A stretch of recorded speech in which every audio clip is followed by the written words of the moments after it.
Hi, everybody. This is Dan Liebenson, and I am here with B'nai Lappi for this week's episode of the Oral Talmud. And we're thrilled today to have a guest. Professor Jane Kanarek is an associate professor of rabbinics and associate dean of academic development and advising at Hebrew College. And we'll stop the introduction at that. But Jane, thank you so much for joining us. It's really exciting to be able to have this conversation with you about the Talmud. Thank you for having me. It's really, really wonderful to be here.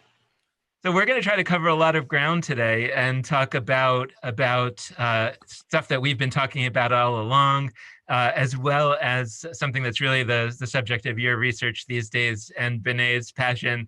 So I'm going to kind of sit back for that part, which is the teaching of Talmud and how we approach the Talmud and try to and how different people approach it and get into it, and what the role of pedagogy is and all that. So that's itself an important and interesting conversation. We want to start out a little bit with some conversation, though, about this topic that we've kind of been obsessed with, would probably be a little bit of an overstatement, but a topic that's recurred a lot and that we've thought about a lot, which is the question of the way that the rabbis of the Talmud related to the Torah and to the Bible more broadly. And you've written a book about that called Biblical Narrative and the Formation of Rabbinic Law.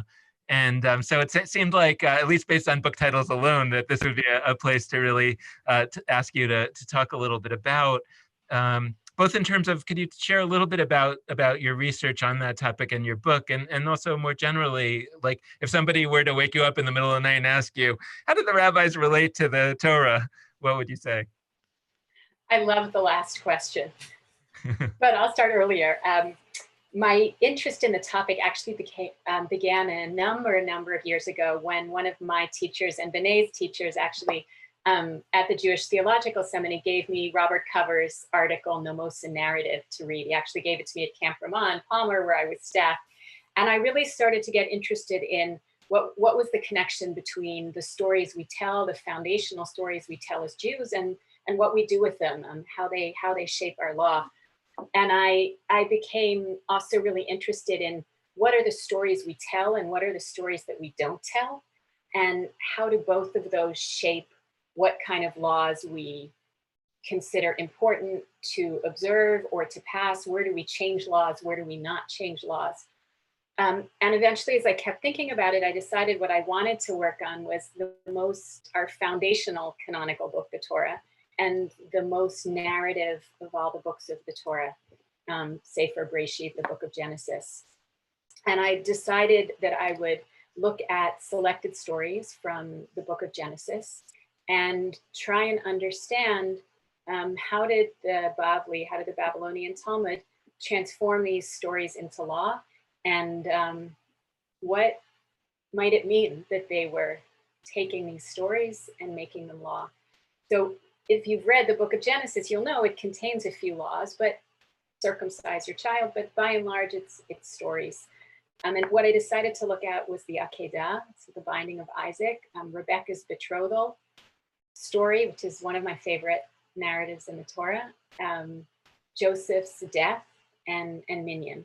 The Bavli links Minyan to Joseph's 10 brothers who go down. Sorry, the Yerushalmi links Minyan to Joseph's 10 brothers who go down to Egypt to get rations for the family when there's no food in Canaan. And I guess the big picture thing that I would say is a few things. One is that the rabbis really want us to understand that the way I like to say it to my students is that we're not Protestants, we're Catholics. In other words, there's no way to read the Bible unmediated. I can't just read it as Jane and open it and know what it's supposed to mean and what it's supposed to say. I'm supposed to read it through them, and I'm supposed to read it through the ways that they're teaching me to read it. So that's number one. Number two is I think they very much want law to be part of our foundational narratives. They want it to be part of the stories of our matriarchs and our patriarchs, not something that just happens after Sinai. And they take that project really, really seriously. It's not just funny. Hey, look who learned in yeshiva. Did Jacob really learn in yeshiva? No. They actually really have an ideology behind that. And I think that part of what they were trying to do, consciously or unconsciously, was to make law, not just what we do and don't do, but actually to imbue it with meaning and to imbue it with many, many levels of meaning. So, for example, this might sound kind of shocking, but they actually derive or link some of the laws to do with shchita, ritual slaughter, to the Akedah. So it seems like a small law that the knife has to be detached from the ground. You can't like use a reed that's stuck in the ground or something. They derive that from Vayikach et ha'machelet, and Abraham took the knife to slaughter his son. So it's a pretty horrifying text. And I think for us postmoderns, we like to kind of erase how could the Akedah be connected with law. But for the medievals, it very much was as well. This is something that was live in their culture. If you read the Crusade Chronicles, they imagine themselves as Abraham kind of slaughtering their children, the parents who actually killed their children or committed suicide. So I think if I was woken up at midnight, I just went to a very depressing place. If I was woken up at midnight to say, what's their project with the Torah?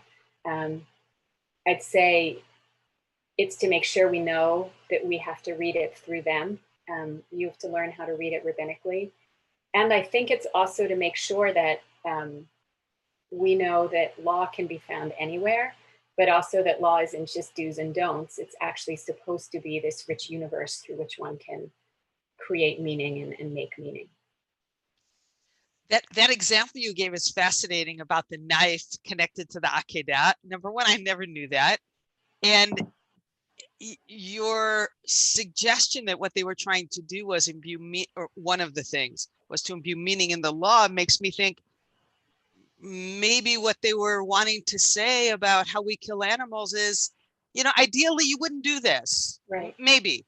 Just as, ideally we wouldn't kill our children.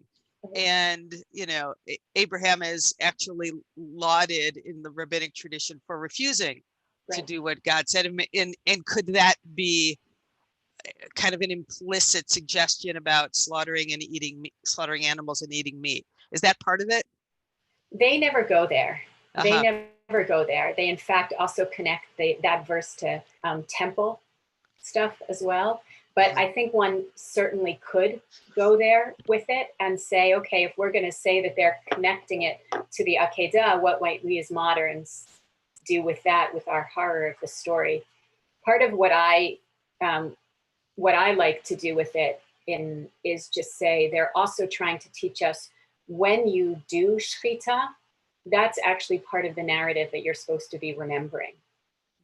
So it's not only about eating food, killing food the correct way, but then you're going back into the narrative of the Akedah and the rabbinic way of reading the Akedah with all of the layers that are built up on that. Go ahead, Benny. No, go ahead. Well, I'm just curious I know that it's hard to know, I imagine, but like when they do something like that, do you think that they're trying to soften the Akedah in the sense of saying, hey, it's not really about killing Isaac. It's actually was a way of telling us the laws about how to kill animals, and so kind of you can look at it that way and it's not quite as horrifying, or is it actually just as horrifying? It is about Isaac and it is really that, but also we learn a few tips for it about how to sacrifice animals? I think it's both. Actually, for them, it's both for them because both traditions are existing side by side. So we have all the midrashic traditions about the Akedah, and alongside that, in addition to it, we have this halachic tradition. And there's even the Bavli actually has two different things that one could possibly learn from it. One of it is this laws of shchita, and the other is actually that one should be zealous in fulfilling commandments. Mm-hmm. So I don't think we have to choose. Actually, I think it can be both for them. I'm fascinated by the question of what was the rabbi's relationship to Torah? Yeah. And some phrases that you use in your writing really jumped out at me. And I'm going to quote some of them. You talk about the rabbinic project of rewriting scripture, or the rabbinic reconfiguration of its biblical inheritance. And you talk about how Tannaitic literature remakes the Bible. And for me, as a reader of Talmud, it's hard to avoid the conclusion that they are, in a very self-aware manner, playing fast and loose with Torah, which to me suggests that they don't have the kind of pietistic, precious, this is the word of God and we can't touch it relationship that we have come to accept for ourselves. And I'm intrigued by your ideas that they're not maybe playing fast and loose. They're not misquoting. So I'd love to hear you talk about any of that. Such a great question. It's such a great question. I think they do think the Torah is the word of God. I just think that for them, it means something very different than it does for a kind of pietistic, you can't touch it sense that perhaps we have today.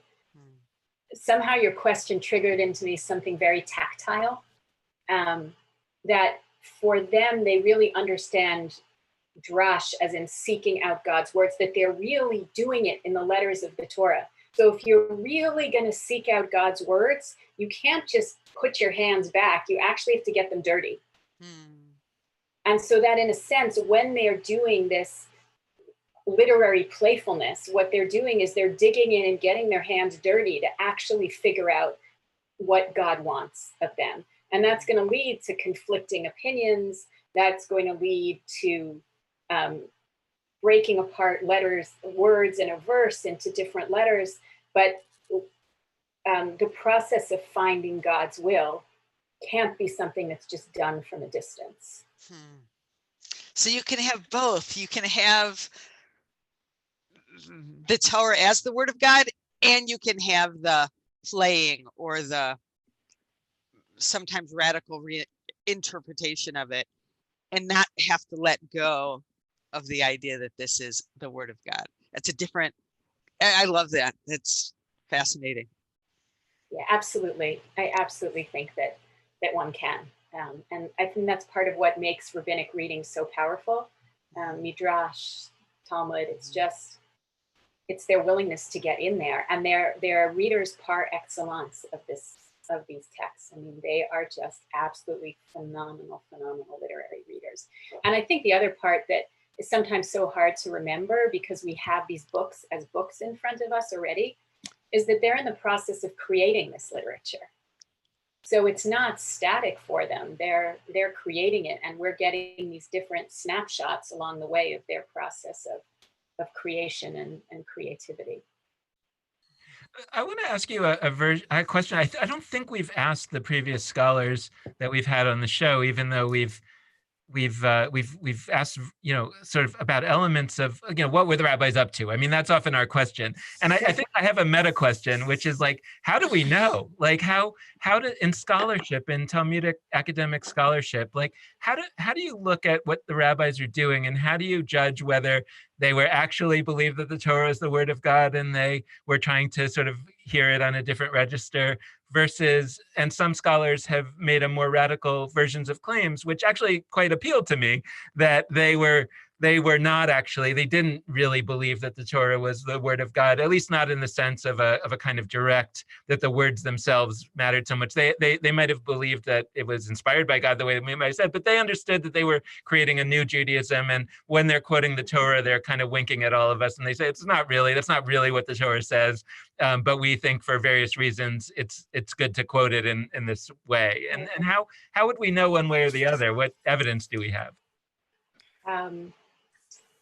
So I'll say first, some of it I think is the personality of the scholar, and what's the social aim that the scholar's aiming at. So I'm just not that cynical about them. There are kinds of cynicism that I think serve me well, but that's not a cynicism that I hold. Honestly, I think one reads their words, one reads the texts, one spends a lot of time with it. and then comes up with different models and tries them out. And then people argue with you, and then you revise, and then you try again. I don't think that there's a foolproof way of testing it. For me, it's really been a process of reading, continuous reading, and continuous thinking, and trying to decide which arguments do I think actually appeal to me the most. I really like what Moshe Halbertal actually does. I think it's in People of the Book, where he creates a couple principles, but one of the things that he argues for is reading with charity. And he makes an argument that that when the rabbis say something, for example, with the rebellious son, that it never could be and never was, they're saying, there is no way that, because God is just, there's no way that God could command something that is unjust. And therefore, this verse in the Torah can't mean what it looks like it means on the surface. It must mean something else. So in that case, are they conscious that they're changing it? Maybe, maybe not, but maybe they truly believe it can't mean A, because I conceive of God as Y, so it has to mean B. Mm-hmm. And of course, that's going to be tied up with one's own social prejudices, right? Because if you think, for example, that God could say, certain people can be slaves, or God could say that women can be X, Y, and Z, then of course you're going to interpret the verse in the Torah one way. But if you think there's no way God could ask parents to kill their children because God is just, then you're going to interpret that verse in a different way. And I think that speaks to that willingness to say, I can't possibly believe that. This can't be what a just God could say. To me, feels like an example of svara being brought to bear on Torah, and I just see that at work in the way the rabbis read Torah, and I think it bears surfacing what that implies. It implies that my lived life experience and like you said, one social, what did you call it?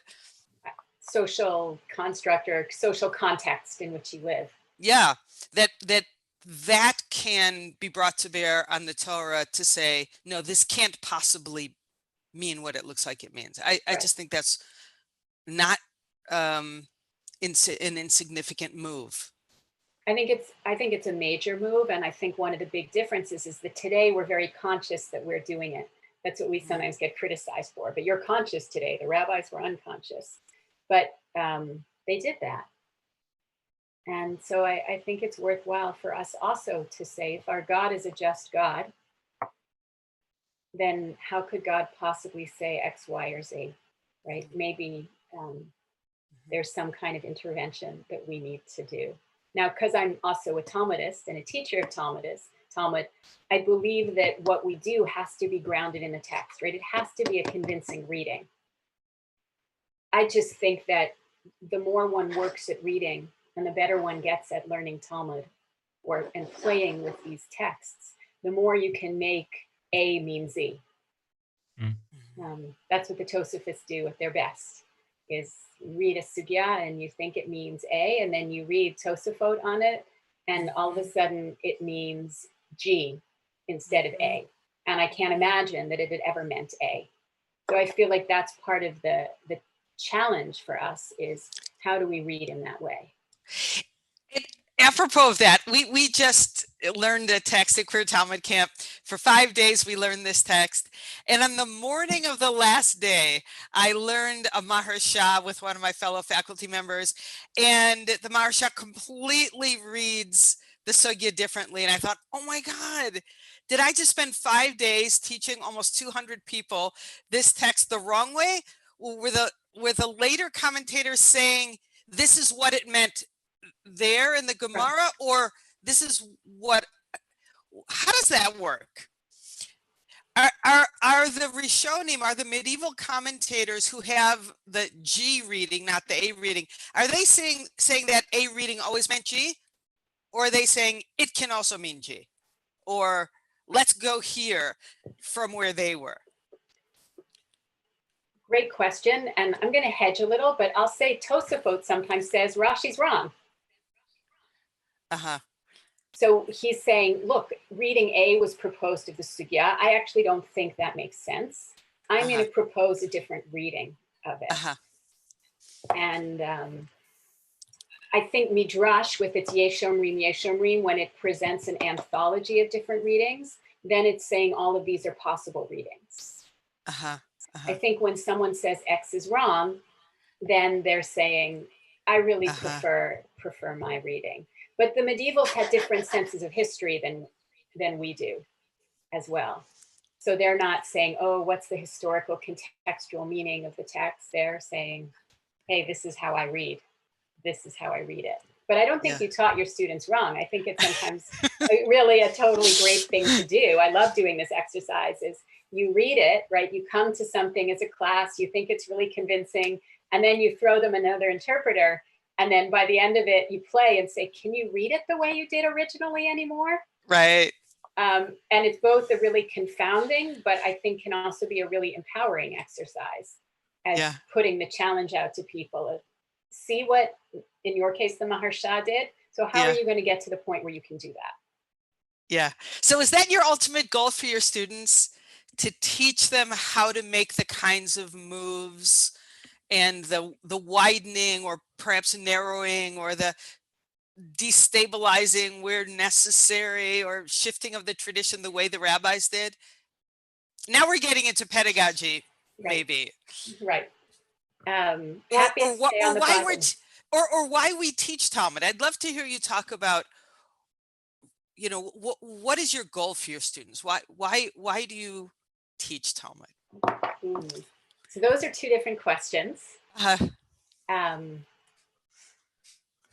teach Talmud, I think at some point because I fell in love with it. It was the biggest intellectual challenge I'd ever felt. And to be honest, to a certain extent, I felt like it was power. You can do this. You have a kind of voice in the Jewish world that only Talmud gives you, at least in the part of the Jewish world that I located myself in. I know that's not true in the whole Jewish world. And it was very hard for me. And I decided I wanted to learn how to do it. So I invested a lot of energy in it. For my students, there are a few different things that I want them to have. On a really basic level, I want them to have the technical skills, just the really raw technical skills to be able to translate and explain, unpack an argument, know how a decent amount of the technical terms work, and feel like they can sit down with the sugya and they can translate it and make sense of it. That's just level one. The level two is meaning making. Something I like to say to my students is we usually think of translation and how the technical skills like Raminhu work as those are skills that need to be built. But I like to speak to my students and tell them that meaning making is as much a skill that has to be learned as these technical skills of translation and parsing an argument. So meaning making is really, really important to me because if a student can't make meaning of it, they're not going to be able to make meaning of it for their future communities. And then third is I want them ideally to see their own voices as another link in this chain of tradition, and that they too can add their interpretive voices to the Bavli as they read it. So I want them to be able to create a dialogue really where they are able to both let the Bavli speak to them and then them speak back to the Bavli. And through that process of dialogue, be able to create something that is both old and new at the same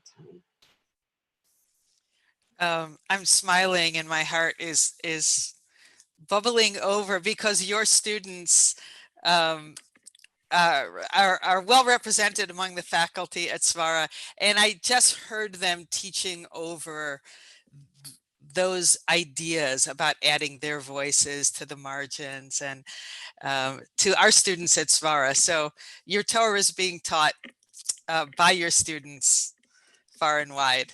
Oh, that's so nice. I have to actually, since you mentioned that, I have to tell you, I'm giving away all my teaching secrets, but just as an example of kind of integration of academic Talmud with that ideology with my students, there's this great article by Shama Friedman, so one of the great Talmudists of the 20th and 21st century.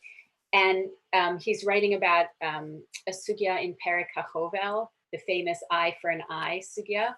And my students want to kill me when I teach this. I teach them this sugya that almost makes no sense about the way in which I think damage is repaid for idleness. And they want to kill me. I give them Tosafot and another Rishonim. And we get to the end, and it turns out that there's this part of the sugya that actually was a marginal note on a manuscript. And the Spanish traditions of the manuscript don't have it in the body of the Gemara itself. So what happened was, at some point, some scribe saw this marginal comment, which was just like a student writing, oh yeah, this is what I think is going on in the Talmud, and moved it smack into the middle of the Bavli. So when you read the Bavli now, you read it with that, and all the Rishonim sit there trying to figure out what's going on in this sugya. It doesn't make sense. It doesn't make sense because it was a comment that was moved, a marginal comment that was moved to the center.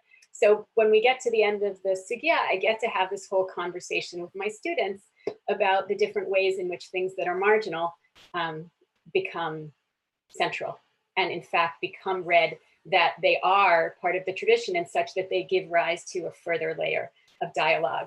So it's really fun. I would never have gotten to this little comment. I think it's the Milchamot Hashem that alerts you to this without the article of Shama Friedman. I don't assign Friedman's article, but it's been a great way for me that I can take academic scholarship on Talmud and then help filter it for my students so that they can make it something that might help them in their finding their own voices and in their own sense of what's possible in the rabbinate. And of course, they say, no, you have to learn to read the sugya, right? I didn't let you do this in an ungrounded way. You have to be grounded. You have to be able to read the text, these Rishonim. But now look what happened once you could do that. Oh my God, that's an amazing, amazing story. And that completely captures the project of Svara. I mean, what we're trying to do is, you know, bring the voices from the margins into conversation with the tradition to shape it. And that's such an amazing illustration of it. Which part of the story, by the way, is it the story of the child whose hand is bitten off by the donkey? That's not the one, is it? No, that's not the one. Okay, you'll have to tell me later. I'll send you the source sheet that I assign, and then you'll see what it is. I love the donkey story too. I know. Wow, that's an amazing. They love donkey stories. I do. That's an amazing story, and it brings us back to our conversations. What, like 30 years ago now, of whether I should get that PhD in Talmud. That's another great argument for why I should have or should still get that PhD. That's right. Or you could just, ask your friends, are there any interesting articles on this particular sugya that I'm teaching now? And we could zap them to you. And okay, we'll do that. You could still do the PhD if you want, but that's another route. No, I don't know, but I mean, in all seriousness, I think that that's an interesting question about this whole, what we're talking about, the teaching of Talmud, because it feels like, I don't know, like I'm thinking back to what you said earlier about the people say, but now we're conscious and the rabbis were unconscious. I wonder how unconscious the rabbis were, meaning that, B'nai talks a lot about the Talmud itself, like this question that we often don't ask a lot, like, what is the Talmud? What was the Talmud meant to be? And, B'nai's hypothesis is that it's based on nothing, because I didn't get that PhD. Yeah, but I mean, I think that's a good voice. I as someone who also doesn't have a PhD, I think that like sometimes there's the emperor's new clothes voice, right? Where it's the child who looks at it and just says, but this is what I see, right? Right. And so there's some element that says like when you really encounter something, for example, as a teacher, you might see in it, well, this is a teaching text. This is a primer, right? This is a teaching text. This is a text. This isn't about,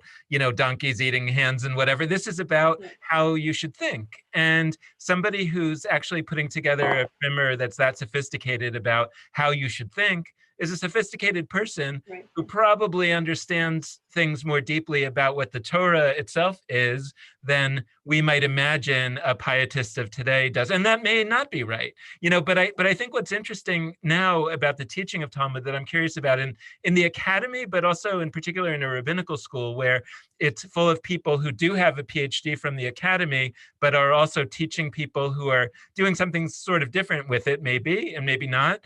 And how do those two approaches kind of come together in the teaching of Talmud? And I guess in part the question is also, does our ability to bring academic scholarship to bear on the teaching of Talmud to those who are not going to be expected to use it in an academic way, does that help them or hurt them in their ability to play with it in the way that actually rabbis have always played with the Talmud, that the Talmud's probably meant to be played with? But if you know too much, you're like, well, can I really ethically tell this story that this is what the Talmud says, even though I know that, that's kind of the question that I'm always kind of poking around with. Such great questions, such great questions. I'll really talk about my own approach to it. I'm not going to speak to how others do it, but I'm very conscious that I'm teaching in a rabbinical school. I'm very, very conscious that I'm not training PhDs or masters in Talmud. So that's number one. That's going to shape the kinds of assignments that I give and the kinds of skills that I want to master, that I want my students to know, not necessarily master, but have in a strong way. And it's going to also shape the kind of academic scholarship that I ask them to read and the stuff that I choose to filter through myself and not actually give them to read. So for example, to go back to the Shama Friedman example, I don't think I've ever assigned anything by Shama Friedman to my students. It's much more historical development of the layers of the Talmud than I want them to be able to do on their own. But if I think that there is something important that Shama Friedman is bringing forth, then I'll kind of figure out how do I integrate that into the way in which I'm teaching the sugya. So for example, I mean, this is kind of basic, feels basic now, but my students should be able to give a good guess about the different layers of the Talmud. Tanaitic, Amoraic, Stam. They should have an idea of an editorial voice that's reworking the material. But I don't need them to be able to do that in any kind of definitive way, but they should have an idea of the Talmud as a document that developed over time. So what kind of scholarship do I choose is actually, for me, the really interesting question. When I think of what I'm trying to have my students do, I'm trying to give them multiple lenses through which they can read a sugya, not just one sugya. And so what I want to do is give them just a range of different ways of reading. So what that means, for example, when we're teaching, when we're in the Nashim part of our curriculum, in the years 2, 3, and 4, we cycle through Seder Moed and Seder Nashim and Seder Nezikin. So they'll do a parak, 2 prakim, sections from 2 prakim. So when I'm in the Nashim, the woman part of the curriculum, what I basically do for my courses is they read tons of different approaches, not tons, one each week, to the study of women in rabbinic Judaism, in the Talmud, gender and queer theory. And so by the time they're done reading, say, Judith Hauptman and Charlotte von Robert and Daniel Boyarin and Gwen Kessler and Sarah Lev, they have a whole range of different lenses that they can read through. Am I just digging to excavate for the woman's voice? Or am I looking at how gender is implicated in power and authority? Am I looking at how binaries are created and reinforced and broken apart? And then my hope is they'll be able to take that and apply it to other things that they read. So really, I kind of look at secondary literature, that's what I'm going to call academic literature right now, as another Rishon. It's another commentary, form of commentary literature. And so just like Tosafot has a methodology for reading, Judith Hauptman has a methodology for reading. And that's what I'm trying to give them. is ways in. And yes, ideally, it should give them room to play. So part of what I like to do is then actually give them an assignment, which asks them to read a sugya through a few of these lenses and then through their own voice. And I just call it, I'm titling it now to you, grounded playing, which is the theme I keep coming back to. It's kind of your feet on the ground, your feet anchored in the text, and then how do I help give you the tools to then go and play. So that's how I look at it, as being very conscious that I'm not trying to transform them into academics, but I do really believe that the world of academia has given us really wonderful tools for reading. And so that's what I try and give them, is these tools for reading. And I'll add one more thing on, is I think there's this myth out there that we're just supposed to be able to open a Gemara, and once we can translate the sugya, just have something amazing to say about it. At least for me, it doesn't work that way. I need to actually sit and think. I need to ideally read what other people have said about it. And so I want to teach my students, you're not alone. Just because you don't read something and say, oh, that's phenomenal, I have this new chidush. Actually, I'm giving you tools. Use these, play with these, and find it. So okay, can I start geeking out with Jane about pedagogy? Can we do that? Go ahead, Dan. Did you have another question? Because you're on mute. No, I have one comment, and then you can geek out.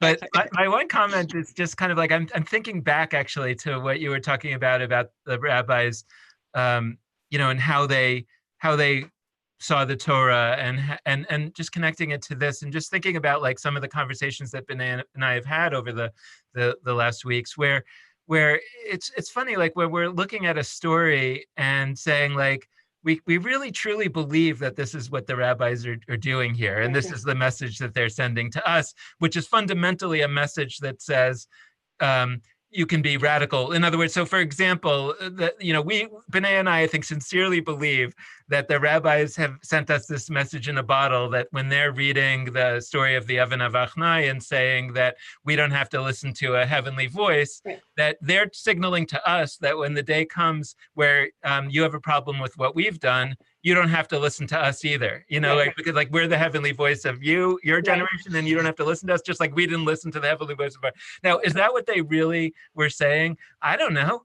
And it's also, and I'm a little scared to ask an academic, because they might tell me and prove to me through scholarship that that's not what they were saying. So that's why this part where we interview scholars is a little scary for me and B'nai sometimes. Me too.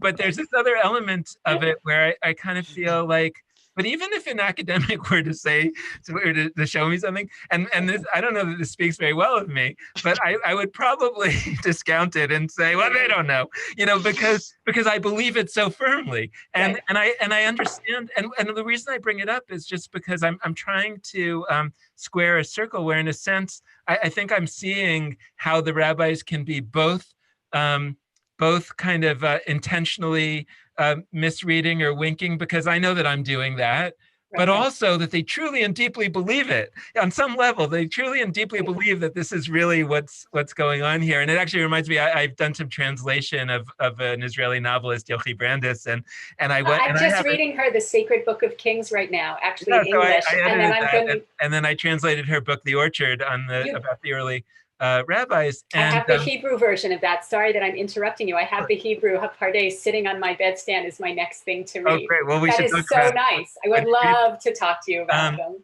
And I have this whole novel that I've been thinking about and working around in my head for years. It's about Hillel, and I said to Yochi at one point, like, you know, I'm thinking about all this, and like, I really feel like it's true. Like, I know I made it up, but I feel like this is really what happened. And she says, you know, that's how every novelist feels all the time. You know, especially when you're writing historical novels, you end up feeling like you've discovered, but of course you've done no academic research. Like, you didn't really, you know, but there's something really deep in that the both and of that it's, so I'm just kind of, anyway, I was just a comment to say that I'm mulling that over.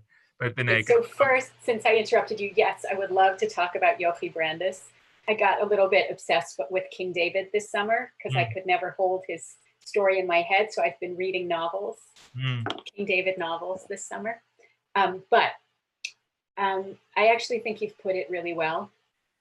That the rabbis can be, I think, both playful, winking, and at the same time truly believe it's the word of God. Yeah, I, the academic, will say to you, I actually don't think the rabbis are as radical as B'nai thinks. No, Sorry. don't say it. Don't say it. And at the same time, I don't think that that negates what you're feeling, Dan, or B'nai, what you're trying to do. Because I think that that's kind of part of the project of Parshanut. And I also think that there is a way in which, when I'm in my mode of the darshanit, there's also an opportunistic element to it, to say kind of, what am I trying to use these sacred texts now for? Kind of, what am I trying to correct for in society? So I think about that often with the Dinah story. Right? Most people read it as the rape of Dinah. Tikva Frymer-Kensky has a wonderful article. I don't know if you've read it, B'nai, because you're smiling, but I'm smiling because I know we both had such a love for Tikva. And yeah. So no, I don't know this article.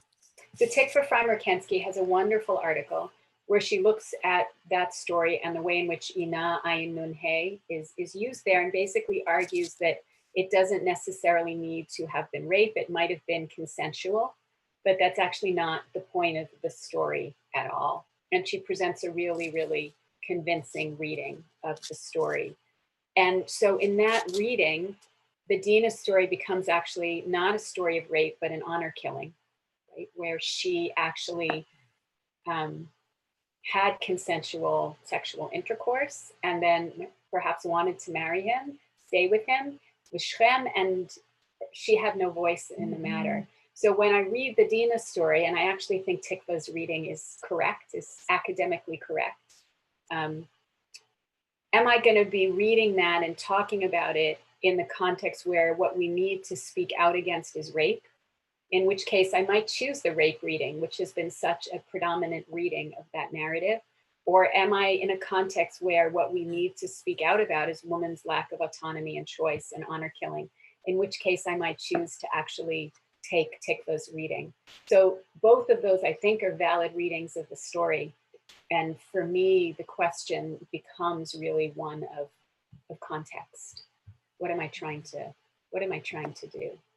Charlotte von Robert talks about this really beautifully as well when she talks about the difference between, say, her scholarship and Judith Hauptmann's type of scholarship as well. That the question is really one of context, and both can be true. Not about Dinah, just to be clear, she talks about it in there, the way in which they approach studying gender. Okay, I'm going to put off the pedagogy question for a minute, because now you've reminded me of your distinction between teaching activist reads and teaching, I don't know what it is, I can't remember what you juxtaposed to that. Academically responsible reads, I don't know. Great. Can you say a little bit more about that? Yeah.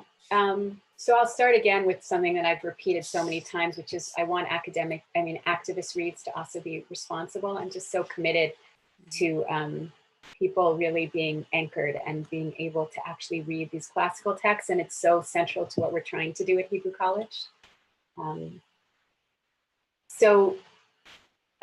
One of my favorite examples to compare that is a passage that I like to teach from Bavli Kiddushin. It's the end of 8b, beginning of 9a. And it's this wonderful series of really short vignettes, 3 of them. And in the first one, this man is selling glass beads, and a woman comes and says, give me a string of those. And he says, if I give it to you, will you be betrothed to me or be betrothed to me? It's not clear if it's a question or a command. And she just says to him, give it to me, give it to me. And so that's the end of the story right there. And then a voice of an Amora comes in and says, oh, said Rav Chama, every give it, it's meaningless, meaning she's not betrothed at all. Story repeats, another woman, there's a man drinking wine in a bar. A woman comes in and says, give me 1 cup. And the man says to her, if I give it to you, we'll be betrothed. And she says, give it to me, give it to me. And then Rav Chama comes in and says, it's meaningless, she's not betrothed. And then there's another scene, a man's throwing dates from a palm tree, and a woman comes by and says, throw me a date. And he says, date isn't a food. And he says, if I throw it to you, we'll be betrothed to me. And she says, just give it to me. And we have the same ruling from the Talmud. So in a kind of more academic mode, there are two ways I can go. One reading is, look, there are women out in the public here. They're out in the public sphere. They're going into bars. They're walking near date trees. They're buying things. And they are actively perhaps refusing betrothal here, or we see them negotiating. And isn't that wonderful? I've excavated these voices of women in the Talmud. Another mode of reading might say, yes, but let me look at the whole contextualization of the sugya. Ultimately, we actually don't know what the woman wants here. She says, give it, give it. We don't have the voice. So there is a way in which we're seeing her powerlessness. And all we have is the voice of another Amora, another sage coming in and interpreting her voice.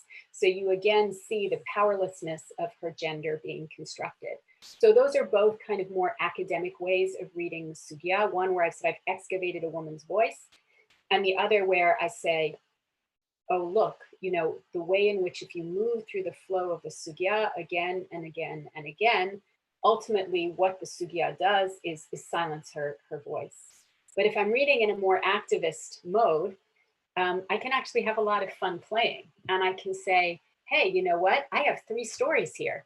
A woman's walking around trying to buy some glass beads. She's going to a bar. She's walking under date trees. We actually don't know the vocalization of this at all. So she could be flirting with him. They could already be engaged. She could be saying, I just came into the bar to get a drink. Leave me alone. Like, just leave me alone. I just want a drink.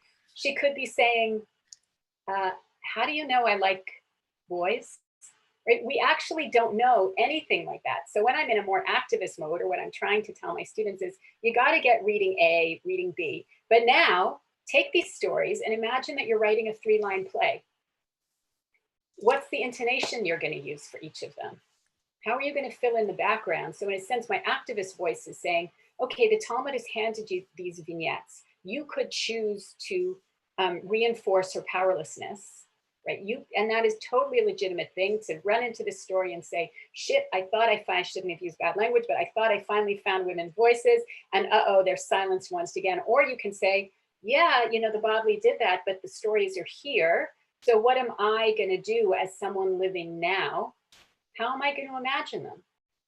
And so that's the contrast that I like to do. Amazing, amazing. And rabbis can do that. Yeah. Which is really nice.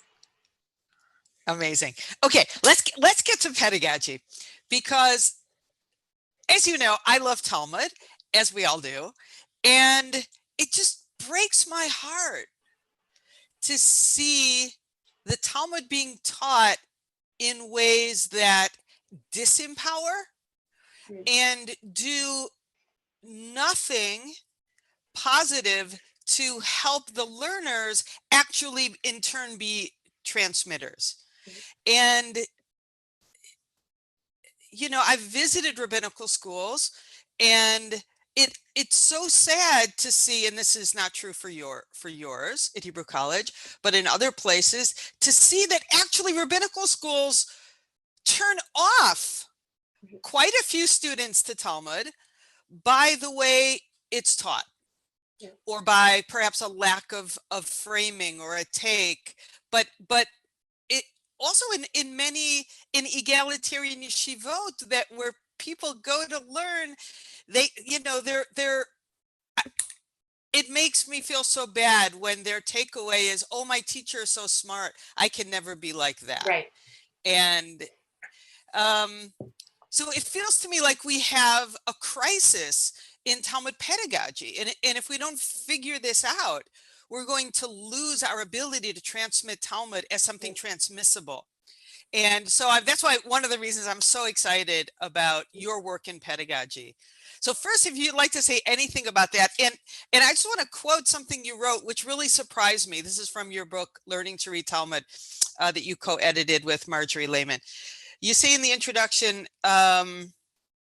We believe that thinking about the Talmud as scholars is fundamentally the same as thinking about teaching Talmud. And that hasn't been my experience. Or that those scholars who are thinking about teaching it aren't doing a great job. So first of all, what do you think about that? And then I want to ask you more about your pedagogy of slowing down, because it so speaks to me. I would love to speak about the pedagogy of slowing down. So Marjorie and I really became really committed to trying to create this bridge between the worlds of the academic study of Talmud and the study of pedagogy. Because you're right, there aren't enough people out there that are doing it, or certainly not, and I hate to say this, many of the people that taught us.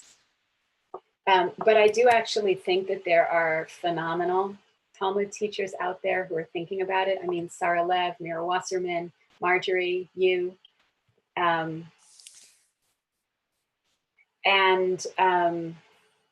I think that at Hebrew College, we also just have an advantage because all of us who teach in the rabbinical school want to be teaching in the rabbinical school. We're not splitting our time between undergrads and graduate students and rabbinical students. So for me, it really gives me the time to just, the headspace to sit and really think about the distinctiveness of rabbinical school pedagogy. And I think there's a lot of baggage in the world of Talmud. Certainly I still struggle with feelings of authenticity. Do I know enough? Insecurity as well. And I think it's a problem not just in Talmud, but maybe it's just in the Jewish academic world. Maybe it's the academic world, but it's a particular model where the ultimate the ultimate compliment a teacher can get is, look how brilliant he was. Look how brilliant she was. Not about whether the student felt like he actually can do some of that. Exactly. So I very much feel like my role of a teacher is not primarily about me and showing my intelligence. It's scaffolding my students so that they can learn to do this. And it probably won't look like what I do, because this is what I spend most of my time doing, but to really help those students that discover that they have a love for this, a love for Talmud, really build, what do they want to do and how do they want to do it? And then to really try and work with them to help them get there.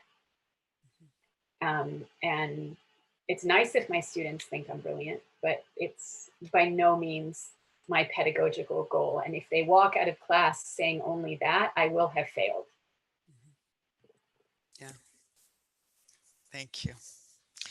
Okay, so when I read your article, the pedagogy of slowing down, and I know there's a colon and there's more, teaching Talmud in a summer kollel, something like that.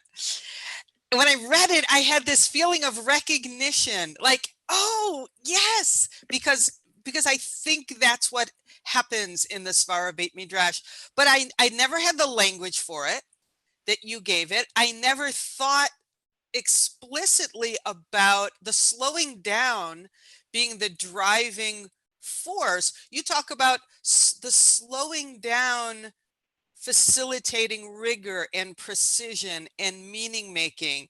And I always thought about it in the opposite way.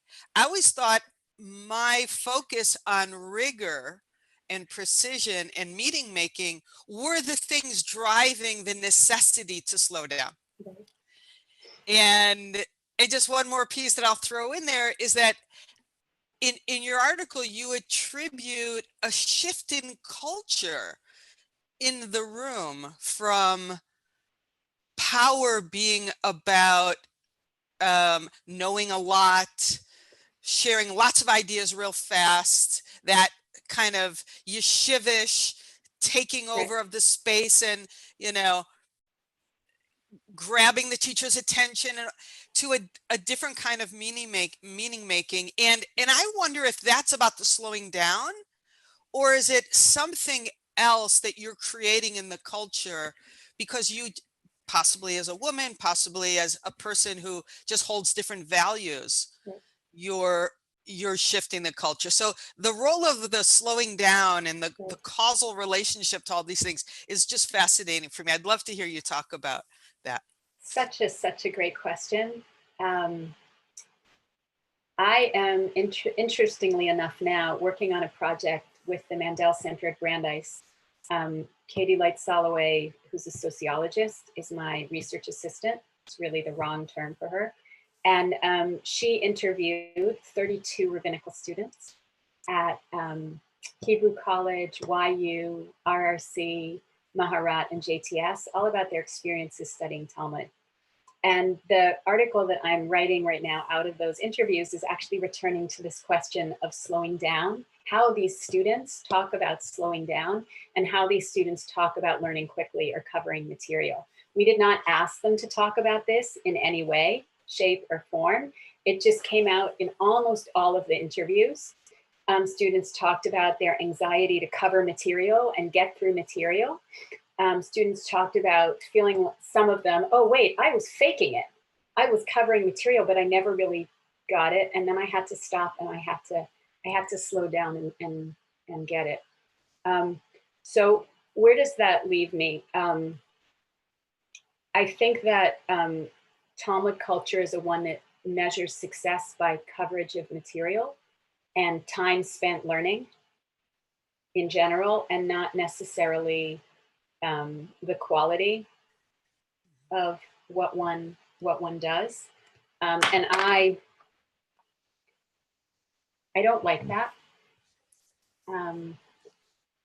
I am a believer in a culture where success should be measured much more by the quality of what one says. So this is weaving around to an answer to say, and on the other hand, from listening to the voices of these students, I'm also trying to figure out, how do I honor their need, their sense of urgency that some of these students have to kind of get more Talmud under their belts. Mm-hmm. I feel that same tension. I can't wait to hear where you go with that. Yeah, so I'm trying to work on those. I will confess I did Daf Yomi, most of it in English with the Koren thing, and I did not like it at all. I'm not a fan of Daf Yomi. And so part of it is how do we deal with, I know we only have 3 minutes left. How do we deal with this obsession with Daf Yomi? Because I don't actually think it really facilitates an ability to actually learn Bavli and enter into it. So right now, what I'm trying to think about is, are there ways in which that I can parallel to what I do in my classes, which is a much more deliberate pace? Are there ways in which I can support students in their desire to actually cover more material? And are there ways in which I can think about what are ways to do it that are more constructive, where there is some attention to detail? What does it mean as students get more advanced when they can actually cover more material, right? So they have the skills to do it. How do I still acknowledge that and still encourage this slowing down? So I don't have a full answer yet to how I want to balance those tensions, but it's something that I'm trying to think about so that I can continually culturally kind of pushing that value of slowing down and honor this very real desire that students have to learn more Talmud. And I'm trying to play with those ideas right now. Yeah. I have those exact questions. And some of it's teaching the value of patience, which is really hard when you're impatient to learn something. I think it's a value of patience, and maybe it's also shifting our language from away from things like, well, how long did you spend learning, or how many dapim did you cover, but to try and think of what are the other kinds of questions that we want to ask people about Talmud and their study, what they're learning.